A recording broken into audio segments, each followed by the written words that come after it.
Hello! Hello po ate. Hello po ate. Magandang umaga. Magandang umaga po ate. Ano po pangalan niyo po ate? Elsa. Wow! So, si Ate Elsa po ang ating i-interviewin ngayong araw na ito. Di ba po? Okay, si Aling Elsa po mga ka-TRB. So kung saan, tatanungin natin siya kung ano yung buhay isang tendera dito sa Mabacat Beach Resort. Di ba, Mark? Yes. So, ate, kumusta naman ang pamumuhay natin dito sa Mabacat Beach Resort? Maliit, konti lang ang magbili. So, hindi po araw-araw kayo nagtitinda dito? Ano? Or Linggo. Sabado at Sabado at Linggo. weekend. Okay. So, Parang ate, ganun. ilang taon na ba kayong nagtitinda dito sa Mabacat Beach Resort? 2 taon. Dalawang taon na. So simula nang itinayo itong mga cottages dito sa Mabacat Beach Resort, ate, dyan kayo nag-uumpisa na magtinda.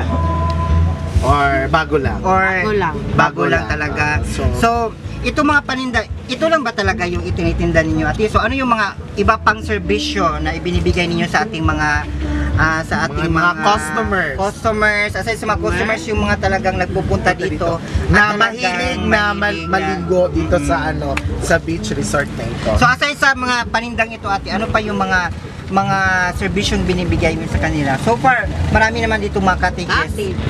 Ito mga cottages. So ito yung isa sa mga niyo po, negosyo niyo po, yung cottages. Parang income, parang ganon. Oh. So aside sa sari-sari store, maliit.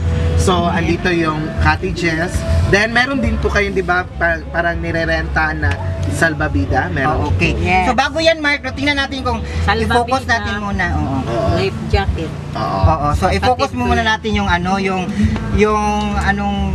anong style ng kanyang cottage at Yeah, yung tama. tinatawag nilang pinaparintahan. So Okay. i-view natin mga kaibigan, no? Si Regina at si Mark ang magtutour sa inyo. So, ate, ilang magkano po ang renta po dito sa po? 50. 50 pesos sa isang na po yon, buong mag-araw. Buong araw, ganon.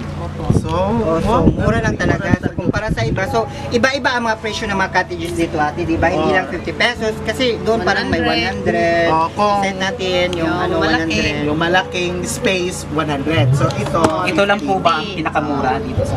50 pesos. So, mga kaibigan, i-set mo muna natin yung mga 100 pesos Yung doon. Yan, 100 pesos yan doon bandang unahan. Sa tingin niyo po ate, marami po pa talaga dito naliligo para sa inyo po, aside na Pasyon. okasyon, ano yung pinakamaraming mga tao na dumadayo dito para maligo? Yung ganit. Yung may... Para May birthday. May pista. Minsan dito yung pagkabuhay, di ba, ni Jesus, para marami ding naliligo, no? Di ba? So yun yung talagang marami talagang naliligo dito, yung talagang event, yung pagka-araw ng pagkabuhay ni Cristo, di ba? Halos Especially pag lahat. Sabado at Linggo, ate. Oo. Pero pag ordinaryong araw lang, ate, talagang maliit lang talaga yung kita, di ba? Parang sa budget ninyo, ate, ilang halaga ang aabot sa isang araw pag halimbawa ordinaryong araw? Sa Ordinaryong araw lang. 100. 100 talaga. Yung income niyo po. Oo, kay pwede 30. Nya ticket 10. So, sa isang araw, minsan makakaipon kayo ng 150. 50. Parang hindi, nakakasya niyo po ba sa pang-araw-araw niyo po na pamumuhay? Yun hindi. No?